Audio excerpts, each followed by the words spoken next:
Alhamdulillah wassalatu wassalamu ala rasulillahi asyhadu an la ilaha illallah wa asyhadu anna muhammadan abduhu wa rasuluhu wa ba'du. Kembali kita hadiri majelis ilmu dan kita akan lanjutkan kajian kita berkenaan dengan 100 pelajaran yang bisa dipetik dari kisah Nabi Yusuf. Hari ini masuk ayat ke-15. A'udzu billahi minasyaitonir rajim. Falamma dhahabu bihi wa ajma'u ay yaj'aluhu fi ghayabatil jub wa auhayna ilaihi latunabbi'annahum bi amrihim hada wahum la yash'urun. Maka ketika mereka membawanya dan sepakat memasukkan ke dasar sumur, kami wahyukan kepadanya, engkau kelak pasti akan menceritakan perbuatan ini kepada mereka, sedang mereka tidak menyadari. Jadi Yusuf dilempar ke sumur, disitulah Yusuf mendapatkan wahyu. Tidak usah sedih Yusuf, nanti ada satu masa kamu akan menyingkap semua perbuatan yang dilakukan oleh saudara-saudaramu. Di sini ada kata-kata ajma'u, diterjemahkan sepakat. Perlu diketahui, dasar memutuskan satu hukum itu tidak hanya Quran dan hadis, tapi juga kita punya sumber hukum lain, yaitu ijma para sahabat. Jadi kalau kembali Quran hadis tok, nggak butuh yang lain, nggak bisa. Tetap kita butuh sumber yang lain yang disebut dengan ijma. Ijma itu kesepakatan para sahabat. Contohnya apa? Contohnya pada masa Rasulullah, Quran mengandalkan hafalan.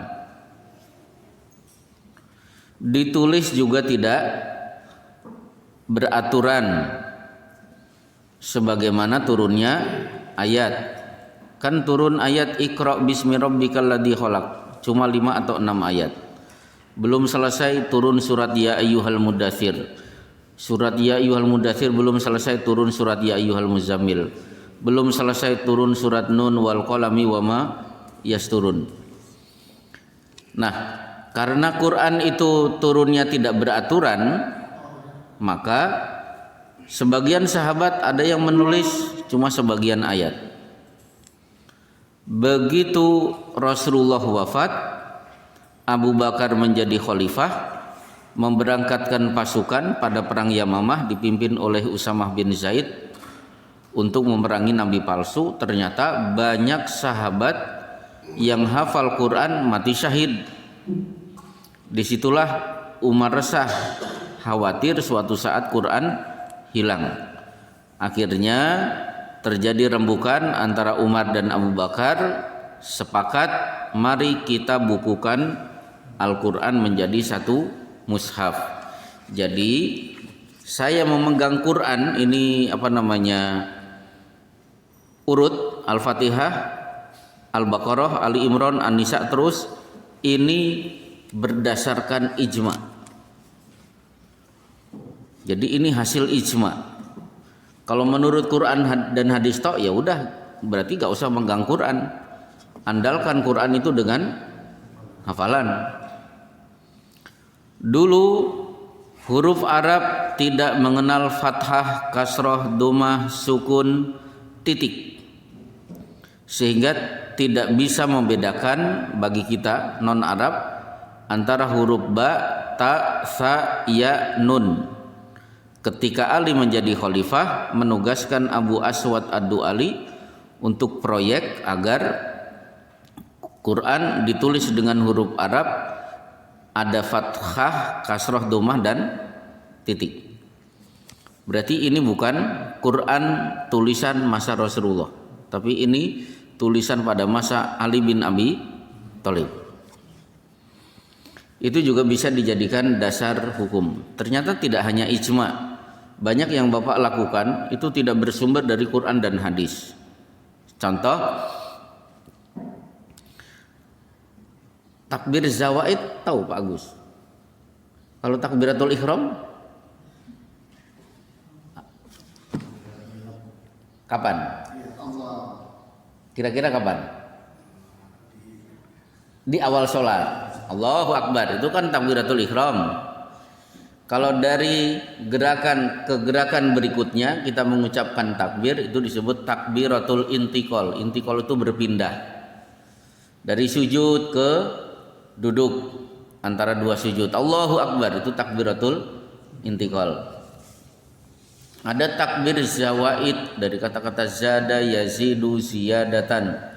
Takbir tambahan 7 di rakaat pertama, 5 di rakaat kedua, khusus Idul Fitri dan Idul Adha. Silahkan cari hadis apa yang dibaca antara takbir-takbir itu, nggak ada ketemu. Tapi kenapa kita mengucapkan subhanallah wa subhanallah walhamdulillah wa la ilaha illallah wallahu akbar? Karena itu diamalkan para sahabat. Kedua, tidak ada riwayat setiap takbir mengangkat tangan. Silakan cari hadis takbir zawaid setiap takbir mengangkat tangan. Maka ada sebagian ustaz ya begini aja, takbir tangannya tidak bergerak. Pertanyaannya, kenapa kita bertakbir setiap takbir ada angkat tangan? Karena diamalkan oleh Abdullah bin Umar. Ada riwayat Abdullah bin Umar setiap takbir mengangkat tangan. Akhirnya kita tiru Abdullah bin Umar. Pertanyaannya, kenapa? Karena Abdullah bin Umar adalah sahabat yang berusaha copy paste setiap apa yang dilihat dari Rasulullah. Rasulullah pakai baju kuning, Ibnu Umar tidak punya baju kuning, langsung pergi ke pasar cari kain berwarna kuning. Ketika Rasulullah mengadakan perjalanan melewati satu pohon, beliau istirahat, duduk dulu di situ. Ibnu Umar setiap pergi melewati pohon itu pasti duduk. Kalau ditanya, kenapa kamu duduk istirahat?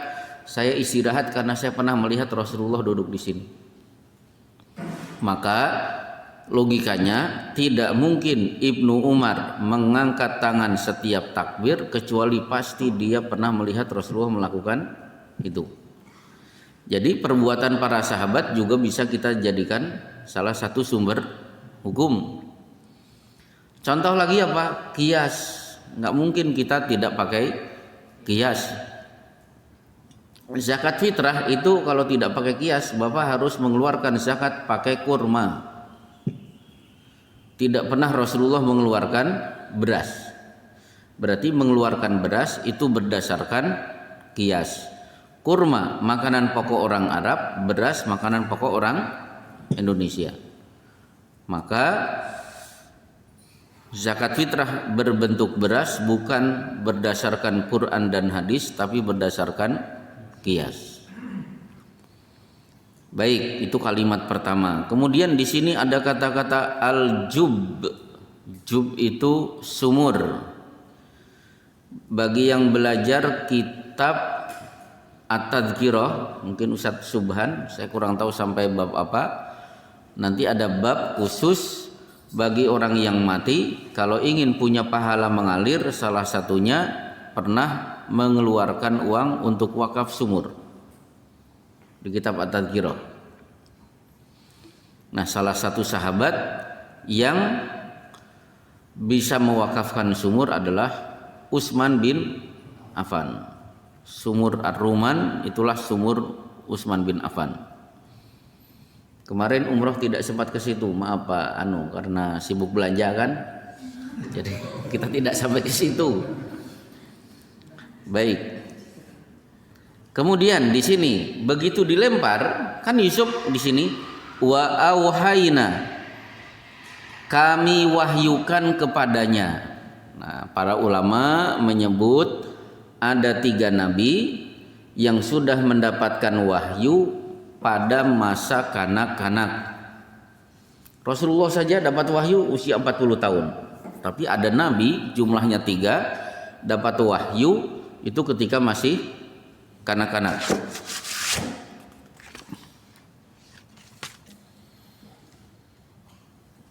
Siapa? Satu Nabi Yahya. Masih balita sudah, ya Yahya khudil kitab. Wahai Yahya, ambillah kitab Taurat. Wa atainahul hukma saubiyya, kami sudah berikan wahyu kepada Yahya di saat dia sobi, kanak-kanak. Surat Maryam ayat 12. Nanti bisa dicek di rumah, surat Maryam ayat 12. Nabi Yahya statusnya saubiyan, anak-anak, sudah dapat wahyu.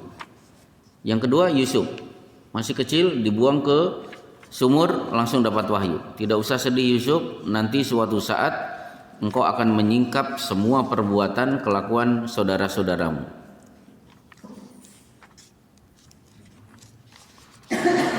Nah, yang paling hebat adalah Nabi Isa.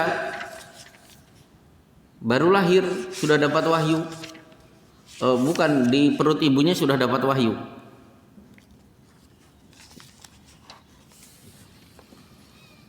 Dimulai dari ayat 28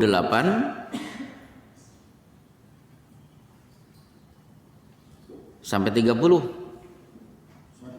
Maryam, masih Maryam. Begitu melahirkan, Maryam dikelilingi Bani Israel. Maka na'abuki imra'asau wa makanat umuki bagiya. Maryam, bapakmu bukan penjahat, ibumu bukan pelacur. Kok bisa kamu punya anak tidak nikah? Ayat 28 sampai 30. Ya. Bisa-bisanya kamu punya anak tanpa nikah. Bapakmu orang baik-baik. Fa'asyarat ilaihi. Maryam ternyata tidak ngomong. Mengarahkan jari telunjuknya ke bayi. Jadi kalau mau nanya, tanya aja kepada si bayi. Bani Israel tambah marah. Kaifa nukallimu man kana fil mahdi saubiyya. Mana mungkin kita bisa ngomong sama anak bayi. Tiba-tiba Nabi Isa, qala inni Abdullah, perkenalkan saya hamba Allah. Ataniyal kitab, di perut ibu kitab Taurat sudah Allah ajarkan. Berarti Nabi Isa lahir dalam keadaan hafal kitab Taurat. Pak Agus dulu lahir hafal apa? Enggak hafal apa-apa, cuma bisa nangis, kan gitu. Wa ja'alani nabiyah, dan aku sudah diangkat jadi nabi. Coba, baru lahir statusnya nabi. Nah, akhirnya inilah 3 nabi yang sudah diberi wahyu di masa kanak-kanak. Apa hikmahnya? Berarti kondisikan anak-anak kita masih kecil, bermuamalahnya adalah bermuamalah dengan wahyu. Ibnu Abbas ketika Rasulullah wafat usianya 9 tahun. Itu kan berarti sahabat junior. Meskipun masih kecil, Ibnu Abbas itu sering tertidur di depan pintu rumah Rasulullah. Kenapa? Nunggu Rasulullah keluar. Kalau keluar pasti mengeluarkan hadis. Dia akan hafalkan, dia akan riwayatkan hadis itu. Ketika dia tunggu-tunggu, Rasulullah tidak keluar-keluar sampai tertidur di depan pintu demi mendapatkan hadis, padahal masih kecil. Baik, ayat 15 selesai. Baru masuk ayat 16. Waja'u abahum isya'ayyabkun. Kemudian mereka datang, maksudnya pulang, sukses membuang Yusuf ke sumur pada waktu isya. Yabkun dalam kondisi menangis untuk menutupi perbuatan jahatnya. Menangis terbagi menjadi 3 macam. Para ulama membagi tangisan menjadi 3 macam. Satu, tangisan yang Allah ridhoi. Lan yalijan nara rajulun baka min khasyatillah. Mustahil seorang masuk neraka kalau dia pernah menangis karena Allah.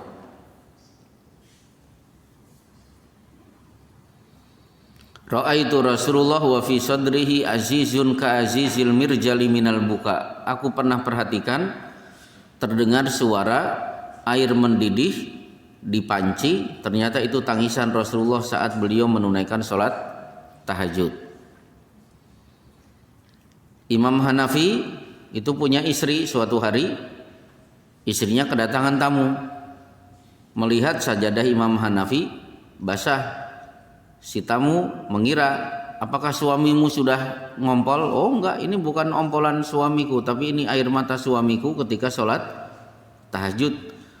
Pernah Imam Hanafi sholat tahajud baru rakaat 1, yang dibaca adalah Alhaakumut takatsur, ketika ayat tsumma latus'alunna yauma idin anin naim. Sesenggukan nangis tidak sadar adzan subuh berkumandang. Dia masih posisi ayat pertama. Dan ternyata ini juga dibaca oleh Rasulullah setelah makan-makan bersama Abu Bakar dan Umar. Kan Abu Bakar, Umar, Rasulullah berpapasan 3 orang ini. Kenapa kamu keluar? Lapar ya Rasulullah. Abu Bakar jawab gitu, Umar ternyata sama. Saya juga lapar. Rasulullah menjawab, saya juga lapar. Akhirnya kan jalan-jalan, rupanya ketemu seorang sahabat. Sahabat ini nanti di Riyadhus Shalihin ada hadisnya, langsung menghidangkan kurma. Kurma dimakan, sahabat ini menyelinap ke belakang, menyembelih kambing, dibakar, baru kemudian makan daging kambing. Ini menunjukkan bahwa makan itu kalau bisa buah dulu baru makan sebenarnya, bukan nasi cuci mulutnya buah, itu keliru. Jadi buah dulu baru makan. Selesai makan, Rasulullah bertanya, gimana? Kenyang? Kenyang, udah. Tsumma latus'alunna yauma idzin anin naim. Allah akan meminta pertanggungjawaban terhadap makanan yang baru saja kita nikmati. Padahal itu halal. Jadi apa saja rezeki yang halal itu akan dihisab, yang haram diadab. Jadi Bapak mendapatkan rezeki halal itu tidak aman. Semakin mendapatkan tambahan rezeki-rezeki halal, semakin panjang daftar pertanyaan dari Allah. Baik. Ini tangisan pertama, tangisan yang diridhoi oleh Allah. Yang kedua, tangisan yang dibenci. Hadisnya ini, ayatnya ini, menangis untuk menutupi perbuatan jahat. Pinter, anak nakal itu rata-rata pinter. Untuk menutupi perbuatan jahatnya, pulang dalam keadaan nangis. Nangisnya pada waktu isya. Pulangnya pada waktu isya. Saat itu belum ada PLN. Berarti terdengar tangisan tapi wajah mereka tidak terlihat. Begitulah rata-rata anak nakal itu pintar. Baik. Ada tangisan yang lain yang dibenci. Apa itu? Niyahah. Idza lam tatub qabla mautiha tuqamu yaumal qiyamati wa 'alaiha sirbalun min qatiranin wa dir'un min jarabin. Menangis berlebihan di saat ada kematian yang bersangkutan nanti hari kiamat diberi baju dari tembaga yang masih meleleh. Itu niyahah. Nah, baru ada tangisan yang ketiga, Tangisan yang statusnya mubah itu hukumnya boleh.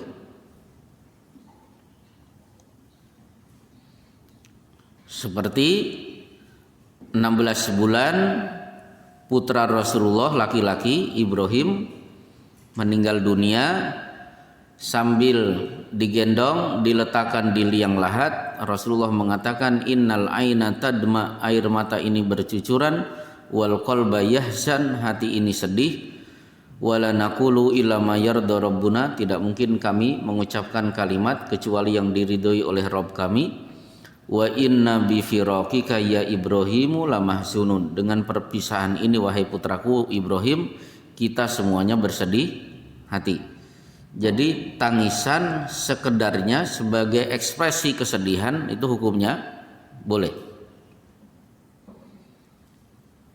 Justru dicurigai kalau tidak nangis. Istrinya meninggal, suaminya kok biasa-biasa saja, kalem, nggak ada tangisan. Wah, itu harus dicurigai. Jadi tetap memperlihatkan ekspresi kesedihan itu kan boleh. Rusaknya berapa hari? 3 hari. Kecuali kalau bagi istri 4 bulan 10 hari. Baik. Inilah tangisan dalam Islam. Tapi ada terlewat satu tangisan. Ini menurut bapak-bapak tangisan nomor pertama atau ketiga? Ka'ab bin Malik dipanggil oleh Rasulullah. Ya Ka'ab, Allahu amaroni an aqra'a alaika lam yakunil ladina kafaru. Wahai Ka'ab, aku panggil engkau karena Allah memerintahkan diriku untuk membaca surat lam yakunil ladina kafaru di hadapanmu. Kaget si Ka'ab bin Malik. Ya Rasulullah wa sammani Allah. Wahai Rasulullah, apakah namaku disebut oleh Allah? Betul, wa sammaka Allah, namamu disebut dengan jelas. Aku diperintahkan membaca Quran di depan Ka'ab bin Malik. Oh bukan Ka'ab, Ubay bin Ka'ab. Fabaka Ubay, Ubay pun menangis. Ini tangisan apa kira-kira? Mendengar informasi nama dia disebut-sebut oleh Allah, sampai-sampai Rasulullah diminta untuk panggil dia, bacakan ini di hadapan Ubay bin Ka'ab. Bahagia.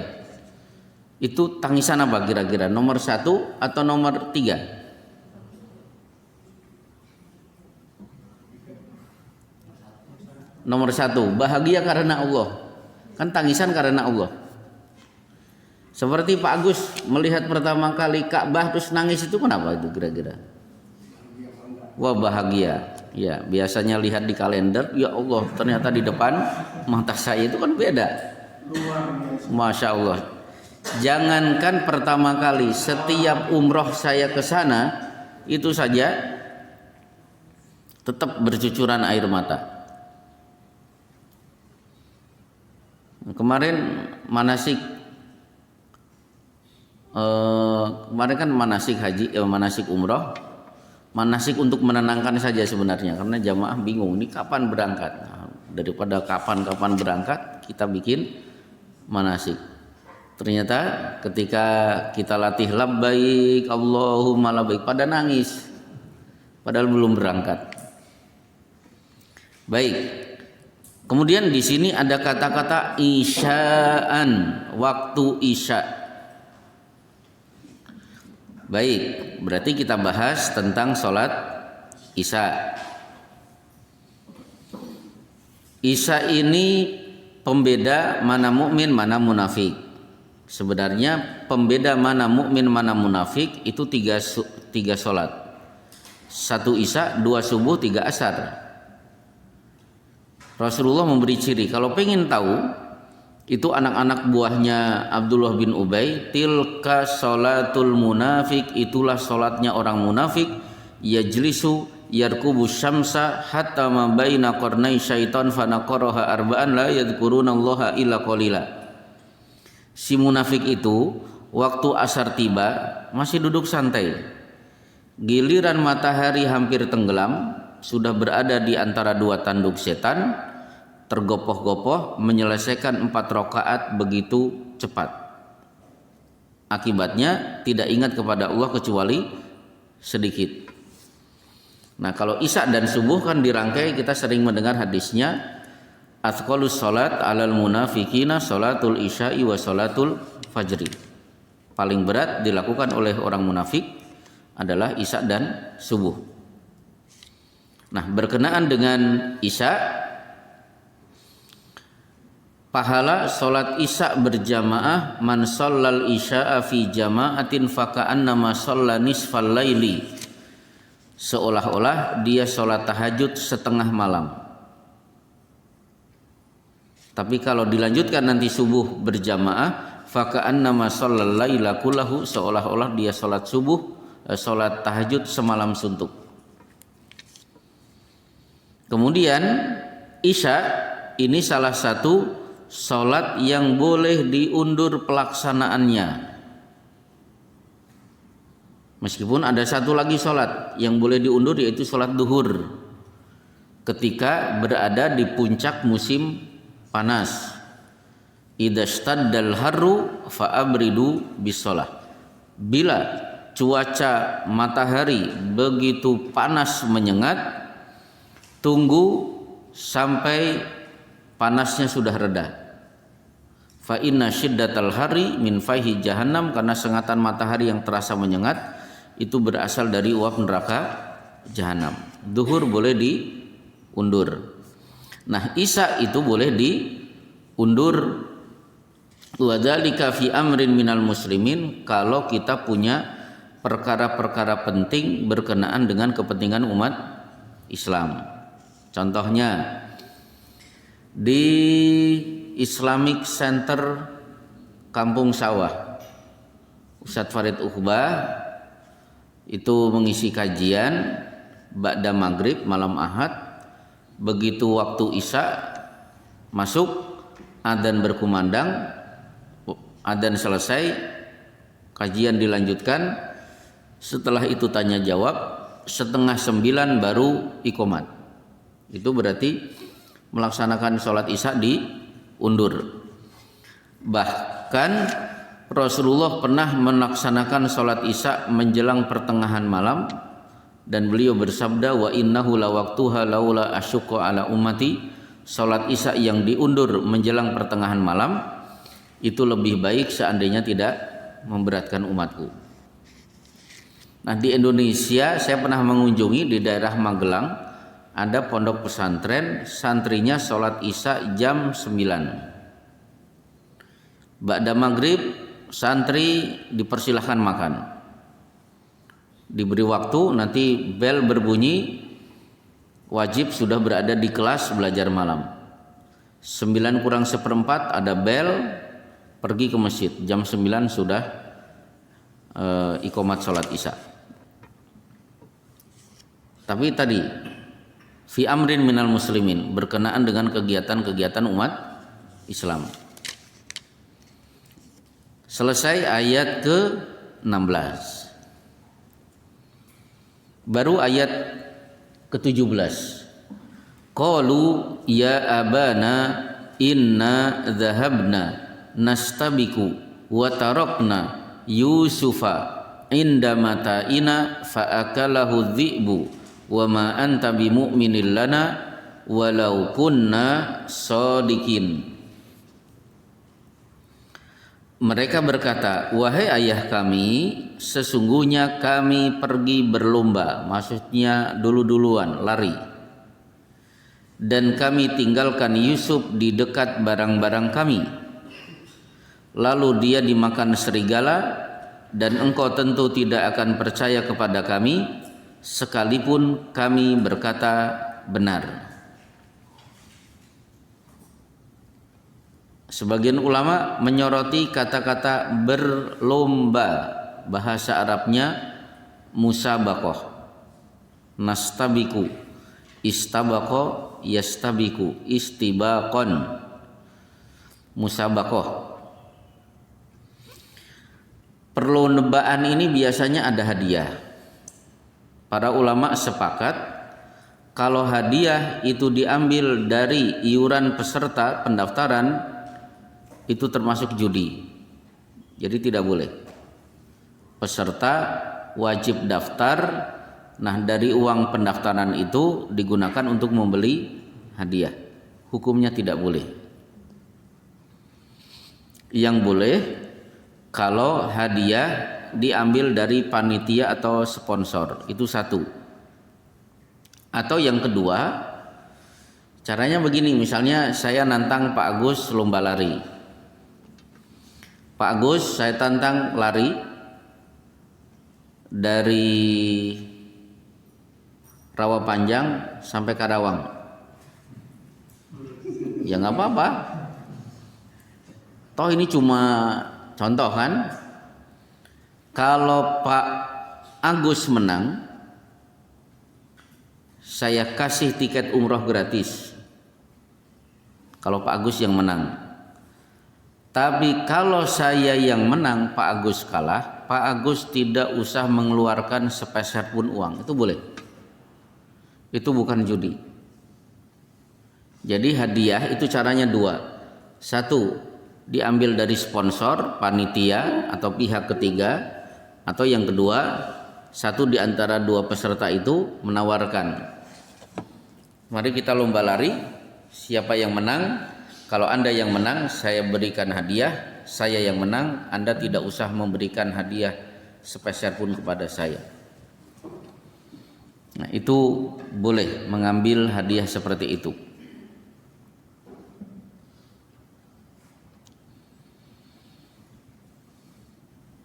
Nah, kemudian ada kata-kata mata. Mata itu perbekalan. Di sini barang-barang. Siapa yang bepergian itu memang diperintahkan untuk membawa bekal. Jangan seperti sebagian orang Yaman ketika berangkat haji dari Yaman ke Mekah tidak bawa duit. Ketika ditanya, nahnul mutawakkilun, kami adalah orang-orang yang bertawakal. Begitu tiba di kota Madinah, tiap hari minta-minta. Akhirnya turun ayat, wa tazawwadu fa inna khairaz zadit taqwa. Berbekalah kalian ketika mau naik haji, tapi sebaik-baik bekal adalah takwa. Termasuk Nabi Musa ketika pergi menuntut ilmu dari Nabi Khidir, kan membawa perbekalan makanan. Begitu capek minta perbekalan makanan itu dibuka. Laqad laqina min safarina hada nasaba. Saya sudah capek dan lapar. Ternyata muridnya mengatakan, ara'aita id awaina ila sakhrati fa inni nasitul hud. Maaf wahai Nabi Musa, tadi ikan yang sudah dibakar sebenarnya siap santap, tiba-tiba hidup dan meloncat ke laut. Berarti Nabi Musa membawa perbekalan makanan. Baik, kata-kata mata. Kemudian ada kata-kata adzibu, serigala. Serigala ini binatang konotasinya selalu negatif. Kan ada binatang-binatang yang berkonotasi positif, ada yang berkonotasi negatif. Bahkan beberapa dalil melarang kita untuk meniru beberapa perilaku binatang. Contohnya, dari onta yang tidak boleh kita tiru apa? Oh, minum berdiri. Onta minumnya berdiri atau duduk ya? Jadi, nah Rasulullah Shallallahu Alaihi Wasallam tentang minum kasyurbil ibil, seperti minumnya onta. Bukan berdirinya, tapi minum satu gelas gelegak langsung habis. Karena Rasulullah idza syariba yatanafas salatan. Rasulullah kalau minum satu gelas minimal diminum 3 kali tegukan, tidak langsung satu botol gelegek-gelegek. Nah, kalau onta begitu, 1 ember langsung habis, tidak ada jeda. Kemudian unta tidak boleh ditiru, naha an yuwattinar rajulu fi shalah. Rasulullah melarang kita mengkafling tempat sholat, tidak pernah berpindah-pindah. Unta itu kalau sudah punya tempat duduk, dia tidak akan berpindah-pindah, di situ terus. Itu unta. Unta, apalagi yang nggak boleh ditiru? Anjing. Wah, ini banyak. Tidak pernah puas dengan dunia, kamatsalil kalbi in tahmil alaihi yalhas au tatruku yalhas. Anjing itu mau haus atau sudah minum tetap menjulurkan lidahnya. Jadi tidak pernah puas.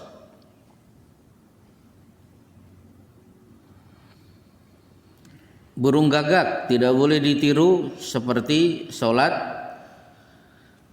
seperti mematuk makanan seperti yang dilakukan oleh gagak. Jadi sujud baru nempel sudah Allahu Akbar. Ruku baru melengkung badannya sudah sami Allahu liman hamidah. Baik. Nah, wa ma anta bimu'minin lana walau kunna shodiqin. Bapak pasti tidak percaya padahal kami adalah anak-anak jujur. Bapaknya dijatuhkan, mereka diangkat. Bapak tidak mungkin percaya. Nah, bapaknya kan dijatuhkan. Meskipun kami adalah shodiqin, orang-orang yang jujur, yang benar. Mengangkat dirinya sendiri. Itulah ciri orang jahat. Pihak yang lain yang benar dijatuhkan, kemudian mereka yang jahat dinaikkan. Seperti PKI Indonesia hari ini kan malah mengangkat mereka sebagai kaum yang terdolimi, padahal mereka lah yang sudah jelas banyak membantai kaum muslimin. Baik, ayat 17 selesai. Waja'u ala qamisihi bidamin kadib qala bal sawwalat lakum anfusukum amra fasabrun jamil wallahul musta'anu ala ma tasifun. Dan mereka datang membawa baju gamis Yusuf yang sudah berlumuran darah palsu. Maksudnya bukan darah Yusuf, tapi darah kambing disembelih, dalam rangka darahnya dilumurkan ke bajunya. Dan Yakub berkata, sebenarnya hanya dirimu sendirilah yang memandang baik urusan yang buruk itu. Maka hanya bersabar itulah yang terbaik bagiku, dan kepada Allah saja memohon pertolongannya terhadap apa yang kamu ceritakan. Di sini ada kata-kata darah. Dalam madhab Syafi'i semua darah itu najis. Madhab Syafi'i. Dalilnya karena darah disebut dua kali sebagai yang haram. Hurrimat alaikumul maitatu waddamu. Allah haramkan bagi kalian bangkai dan darah. Berarti kalau ada baju kena darah, itu bajunya najis dalam madhab Syafi'i. Tapi dalam madhab Hambali, darah yang najis hanya darah haid dan nifas, selain itu tidak najis. Kenapa? Karena ashabu Rasulillahi yusalluna fi jirohatihim. Para sahabat mereka tetap sholat dalam keadaan luka mereka masih mengalirkan darah setelah perang Uhud. Itu bukti bahwa darah itu tidak najis. Nah sekarang bagaimana kalau ibu-ibu nifas atau haid, darah terkena pakaian sudah dicuci ternyata tidak bersih, sah tidak digunakan sholat? Sah. Yang penting sudah dicuci, karena Rasulullah bersabda, yakfiki alma wala yadurruki atharuhu. Cukup dicuci pakai air dan tidak menimbulkan madarat bekas darah yang tidak hilang, yang tidak bersih. Selesai kata-kata darah. Nah di sini berarti saudara Yusuf sudah dolim. Satu, dolim kepada kambing, disembelih bukan untuk dimakan, disembelih untuk diambil darahnya supaya bisa menutupi kebohongan mereka. Jadi sudah dolim kepada Yusuf, dolim kepada kambing, dolim kepada Yakub. Bapak tidak mungkin percaya, padahal kami anak-anak jujur. Bapaknya dijatuhkan. Nah, di sini sawalat lakum anfusukum, ini bukti bahwa Yakub tahu anaknya bohong.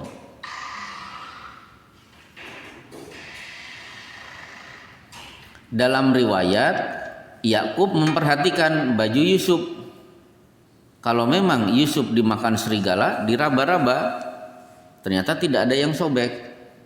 Kalau dimakan serigala, pasti baju Yusuf sobek-sobek. Kok ini utuh? Apa ada serigala mau menerkam Yusuf? Serigala ngomong, "Sob, copot dulu bajumu, mau aku?" Nah, enggak mungkin. Itu satu. Yang kedua, dicium aroma, ini bukan aroma darah manusia. Maka Yakub mengatakan sawwalat lakum anfusukum. Hanya dirimu sendirilah yang memandang baik urusan buruk. Kamu sebenarnya jahat, tapi membela diri dengan perkataan-perkataan yang bagus. Dari sini berarti saudara Yusuf sudah mengingkari kalimat yang ada di ayat ke-14. Kan Yakub mengatakan jangan dibawa main jauh, aku takut khawatir Yusuf diterkam serigala. Ayat ke-14, sesungguhnya mereka berkata, jika dia dimakan serigala, padahal kami kelompok yang kuat. Kan kami kakak-kakak yang kuat, hebat-hebat. Kalau demikian kami termasuk orang yang rugi. Rugi dong Pak, mosok kami anak-anak gede tidak bisa melawan serigala. Berarti mereka sudah mengikari janji mereka, siap membela menjaga Yusuf. Meskipun begitu, nah di sini Yakub mengatakan fasabrun jamil wallahul musta'anu ala ma tasifun. Kalimat ini ditiru oleh Aisyah ketika dituduh punya hubungan dengan Sufwan bin Mu'attal. Kan kisahnya cukup terkenal, diabadikan di surat An-Nur. Jadi ini perang Bani Mustalik. Aisyah istri Rasulullah yang yang diikut sertakan. Ternyata Aisyah tidak naik onta, tapi naik sekedup yang ditandu beberapa orang, seperti Pangeran Jenderal Sudirman ya. Ketika perang gerilya kan ditandu. Nah, Aisyah begitu. Rupanya ketika istirahat, Aisyah izin, saya mau buang air, menjauh. Ketika istirahat sudah cukup, Rasulullah memberi instruksi, mari kita segera berangkat pulang ke Madinah. Si tukang ngangkat ini tidak tahu kalau Aisyah belum masuk. Mereka ngangkat, ya udah pergi aja. Itu menunjukkan apa? Tubuh Aisyah itu ringan. Berarti tubuh Aisyah ringan. Kira-kira diangkat tidak terasa beratnya berapa kilo itu? Ini bukan ngeritik ibu-ibu yang gemuk ya, bukan. Jadi kenapa? Pokoknya segitulah ya. Tidak sadar kalau Aisyah itu sebenarnya belum ada, berangkat aja. Begitu berangkat, tiba-tiba Aisyah datang, nangis sampai ketiduran. Nah, ada sahabat yang diberi tugas untuk sapu bersih, namanya Sufwan bin Mu'attal. Begitu datang, kaget melihat Aisyah. Yang diucapkan cuma satu, inna lillahi wa inna ilaihi rajiun. Satu kalimat membuat Aisyah bangun. Sufwan segera menurunkan ontanya segera duduk. Sufyan berdiri di depan onta. Aisyah paham ini instruksi, berarti Aisyah silakan naik onta. Pergilah dua orang itu ke Madinah, tidak ada satupun kalimat kecuali tadi, inna lillahi wa inna ilaihi rajiun. Kalau saya jadi Sufwan bin Mu'attal pasti akan bertanya, oh Mbak Aisyah kenapa sih kok terlambat, kok sampai nangis, ketiduran di sini, kan begitu. Jadi kenapa? Ya pasti basa-basi, itu gak mungkin gak basa-basi. Ternyata kedua orang ini berangkat sampai tiba di kota Madinah. Yang melihat pertama kali adalah si Abdullah bin Ubay. Langsung digoreng, dikemas sedemikian rupa sampai penduduk Madinah goncang. 3 sahabat sampai percaya bahwa Aisyah sudah melakukan perbuatan fahisyah dengan Sufyan bin Mu'attal. 3 orang itu Hasan bin Sabit, ini bukan orang sembarangan, penyair Rasulullah. 2 Hamnah binti Jahsi, ini perawi hadis. Bagi ibu-ibu kalau belajar haid dan istihadah, pasti hadis Hamnah binti Jahsi akan keluar, nggak mungkin nggak keluar. Yang ketiga, si miskin yang hidupnya ditanggung oleh Abu Bakar. Padahal si Mistah ini hidupnya ditanggung Abu Bakar, makan pakaian ditanggung. Sementara Aisyah kan anak Abu Bakar. Itulah hebatnya Abdullah bin Ubay. Ketika mendapatkan pembicaraan hangat di kota Madinah, yang diucapkan Aisyah ini, fasabrun jamil wallahul musta'anu ala ma tasifun. Jadi bagi bapak-bapak atau ibu-ibu, kalau sedang didolimi, sedang dibicarakan, menjadi pembicaraan buah bibir, maka ucapkan fasabrun jamil wallahul musta'anu ala ma tasifun. Akhirnya turun surat An-Nur memberikan pembelaan kepada Aisyah. 3 orang ini kemudian didera 80 kali.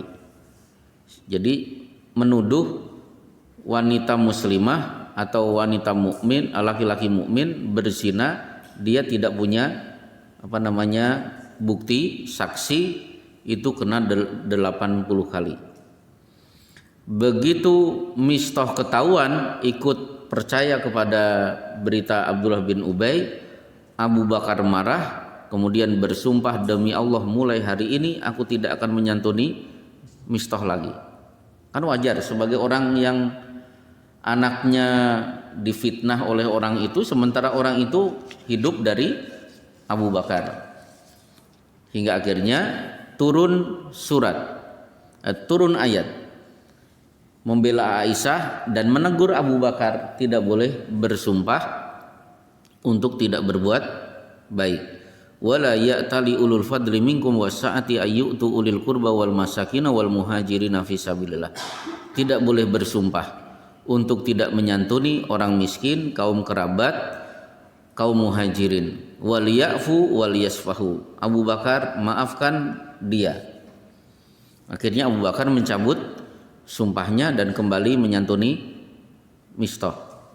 Berarti tidak boleh bersumpah tidak melakukan perbuatan baik. Demi Allah saya tidak akan sholat lagi di masjid Baitul Muslimin, itu nggak boleh. Karena sholat di masjid itu ibadah. Bersumpah untuk tidak melakukan satu bentuk ibadah hukumnya tidak boleh. Demi Allah mulai hari ini saya tidak akan saum Senin Kamis, itu nggak boleh. Baik, kembali ke fasabrun jamil wallahul musta'anu ala ma tasifun. Akhirnya masuk ayat 19 dan 20. Waja'at sayyaratun fa arsalu waridahum fa adla dalwah qala ya bushra hadha gulam wa asarruhu bida'ah wallahu alimun bima ya'malun wa syarawhu bi thamanin bahsin darahima ma'dudati wa kanu fihi minaz zahidin. Dan datanglah sekelompok musafir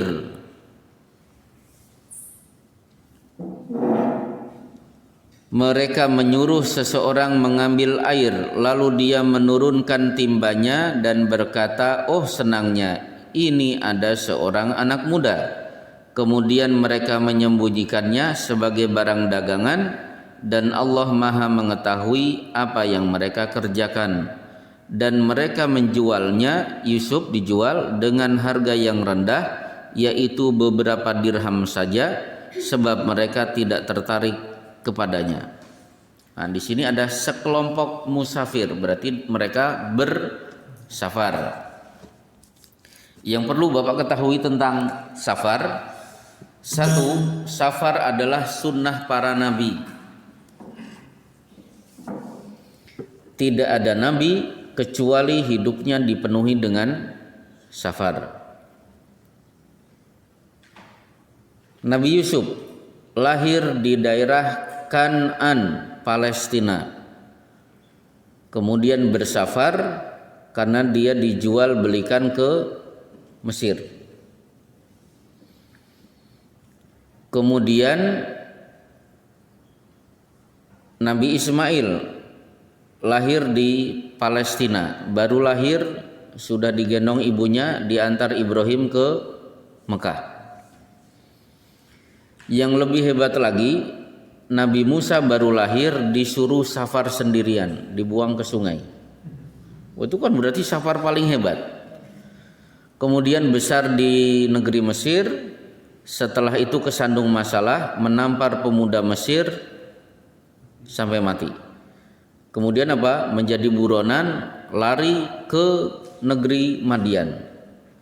Sampai akhirnya di negeri Madian mendapatkan jodoh putri dari Nabi Syuaib. Maharnya apa? Menggembala kambing 10 tahun. Wah, luar biasa, untuk mendapatkan istri harus menjadi penggembala 10 tahun. Inni uridu an unkihaka ala an ta'jurani thamaniyah hijat wa in atmamtaha asyrafa min indik.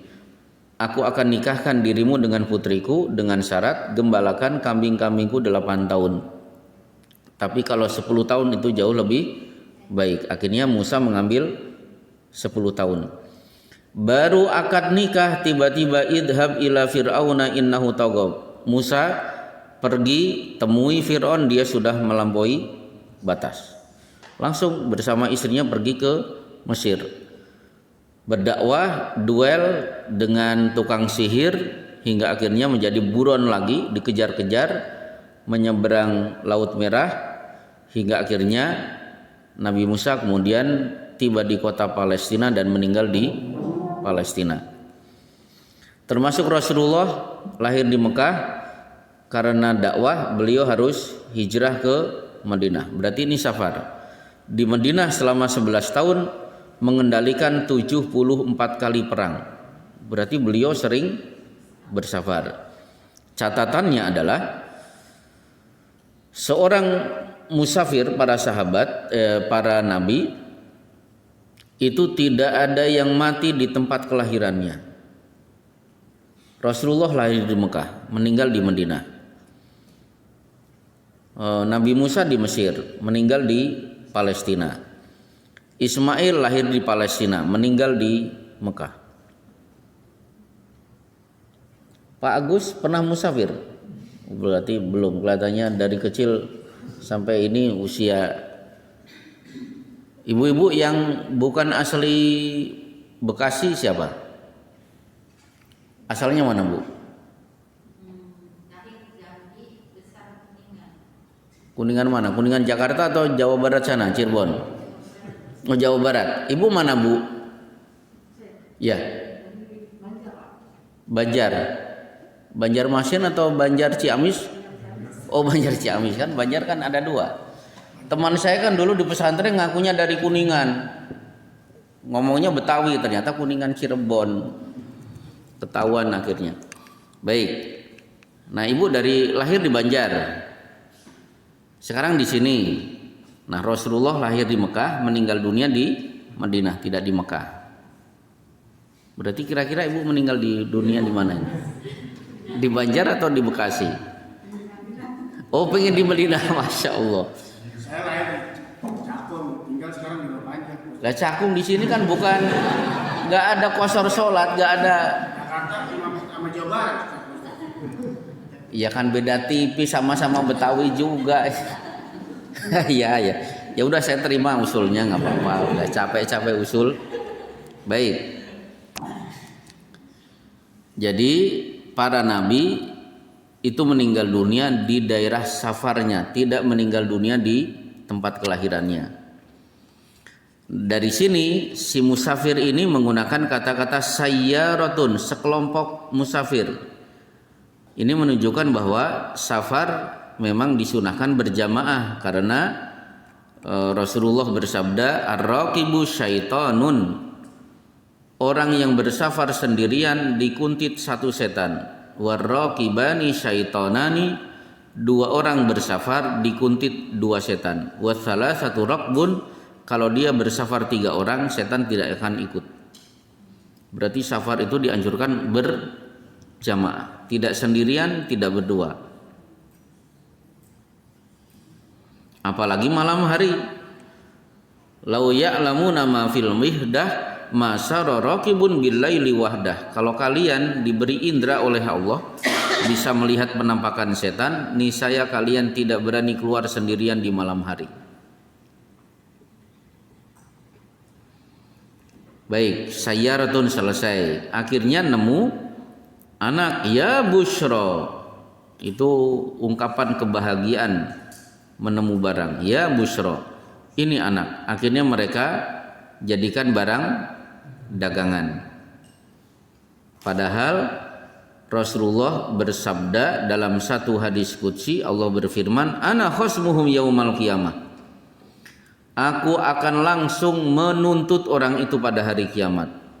Yaitu rajulun ba'a hurran fa'akala thamanahu, dia menculik seseorang kemudian dia jual orang itu dan dia nikmati hasil penjualan itu. Menjual orang itu dosa besar sampai-sampai Allah sendiri yang akan menuntut orang itu pada hari kiamat. Di sini ada kata-kata dijual dengan harga murah. Bagi para pedagang, Islam memberikan aturan dalam urusan menetapkan harga. Satu, bagi yang berdagang, Islam tidak mengatur berapa persen keuntungan. Tidak diatur. Urwah al-Bariki diberi 1 dinar oleh Rasulullah, tolong belikan seekor kambing untukku. Urwah al-Bariki pergi membawa 1 dinar, dia dapat seekor kambing, dituntun. Di tengah jalan iseng-iseng dia jual, ternyata laku 2 dinar. Akhirnya 1 dinar dia belikan kambing, dia bawa menghadap Rasulullah, berarti dia membawa 1 dinar plus 1 kambing. Apa komentar Rasulullah? Barakallahu fi safqatika, semoga Allah memberkahi keterampilanmu bertransaksi jual beli. Lau ba'atu roban la robiha. Kamu jangankan jualan kambing, jualan tanah saja pasti akan laku. 1 dinar dapat seekor kambing, kemudian dijual dengan harga 2 dinar. Keuntungannya berapa persen? 100%. Boleh tidak? Boleh. Rasulullah menyebut dengan kata-kata barakallah, semoga Allah memberkati kamu. Yang kedua, harga ditentukan oleh situasi dan kondisi. Ini rambu kedua, harga itu ditentukan situasi dan kondisi. Jadi para konsumen menghadap Rasulullah, ya Rasulullah, ghala as-si'ru, barang-barang hari ini mahal. Maksudnya sa'ir lana, tolong tetapkan harga barang yang hari ini sama dengan yang kemarin. Maksudnya gini, ini bukan musim kurma, kami pingin harga kurma hari ini persis seperti harga kurma ketika panen. Kan nggak mungkin. Kaidah mengatakan kullu syai'in idza katsura rahusa ilal adab. Segala sesuatu kalau sedang banyak pasti murah. Nah, sahabat ini pingin, ini musim paceklik, kurmanya kalau bisa harganya seperti panen. Itu kan merugikan pedagang, petani. Maka innallaha huwa ar-razik al-qabid, yang berhak menentukan harga itu adalah Allah. Berarti kalau panen datang, Allah yang menentukan, yang menyebabkan harga menjadi murah. Paceklik yang menentukan juga Allah. Biarkan Allah yang menentukan harga dengan panen dan paceklik. Wa inni la arjullah an alqallah laisa ahadun minkum yatlubuni bimadlamatin fidamin wala malin. Saya tidak ingin menghadap Allah kemudian di sidang kalian pada datang menuntut kedolimanku terhadap kalian dalam urusan darah dan harta. Berarti Rasulullah tidak mau menetapkan harga paceklik seperti harga panen. Ini yang mahal kalau tidak salah cabai ya Bu ya. Nah, jadi cabai mahal biarkan kalau memang hari ini panen cabai sedang sedikit. Itu yang kedua. Yang ketiga, sangat dianjurkan rahimallahu mra'an samhan idza ba'a wa idashtara. Allah merahmati seorang yang berkasih sayang saat dia menjual dan saat dia beli. Maksudnya ketika menjual dia berikan harga yang tidak memberatkan konsumen. Samhan idashtara, dia kasih sayang ketika membeli, maksudnya tidak menuntut kepada para pedagang dengan penawaran yang menjatuhkan harga. Seperti ibu-ibu pinter ketika pagi-pagi tukang sayur dikelilingi 10 ibu-ibu, seluruhnya nawar, akhirnya abang-abang pusing kan, udah ambil karena yang nawar 10 orang, itu pun masih ngambil, nambah. Maka istri saya doktrin, tukang sayur untungnya nggak banyak, jangan sekali-kali nawar. Alhamdulillah si pedagang ini akhirnya apa? Nyirian itu. Yang kenalin ini ibu ini tidak pernah rewel, maka tanpa nawar sudah didiskon. Bahkan sering, Bu ini ada sisa udang, mau nggak? Wah saya lagi duitnya udah kemarin belanja, enggak ini gratis. Malah sering digratisin, sering nelpon. Kenapa? Ya lumayan, pokoknya orang itulah rezeki melaksanakan syariat Islam. Seperti beginilah, kan ada pedagang muslim mengeluh ke Rasulullah, ya Rasulullah, si Yahudi kalau nimbang itu curang, kalau kami nimbang zin warjih, timbang dengan timbang yang pas, habis itu ditambah. Oh, berarti kan keuntungan mereka besar, keuntungan kami kecil. Nah, di mana letak keberkahannya? Ternyata konsumen akhirnya paham kalau beli ke sini si Yahudi itu pasti dikurangi takarannya. Kalau ini takarannya pas, dapat tambahan lagi. Akhirnya apa? Toko Yahudi sepi, yang ramai yang ini. Betul keuntungan sedikit, tapi jujur lama kelamaan konsumen tersedot ke sini. Itulah nilai keberkahannya. Selesai. Udah jam 8:03, tidak ada pertanyaan kelihatannya. Rukhsah udah satu aja. Rukhsah. Kalau mau bertanya. Udah? Tidak ada? Ada Mas. Ya. Boleh nggak kita belajar di luar agama Islam? Dagang di luar agama Islam. Dagang di luar agama Islam maksudnya? Dagang maksudnya. Oh iya. Iya. Ya, jadi si Veronica yang punya toko, kita belanja di tokonya Veronica, hukumnya boleh. Dalilnya tuwfiya Rasulullah wa dir'uhu marhunatun inda Yahudin fi 30 sa'an min syair. Rasulullah wafat masih nunggak utang pada toko Yahudi, beliau pinjam 30 sok gandum. Hukum asli boleh. Tapi yang kedua, selama ada toko saudara sesama muslim, sangat dianjurkan belanjanya ke si muslim dulu. Begitu. Saya kalau belanja apapun itu ke toko tetangga. Ya memang kecil, harganya lebih mahal, tapi kita beli, dia dapat rezeki, bisa menghidupi anak dan istri, dan mereka memang rajin ke masjid. Kalau kita belanja ke toko Cina, apakah mereka infak? Enggak terbayang orang Cina itu infak. Sudah cukup insyaallah.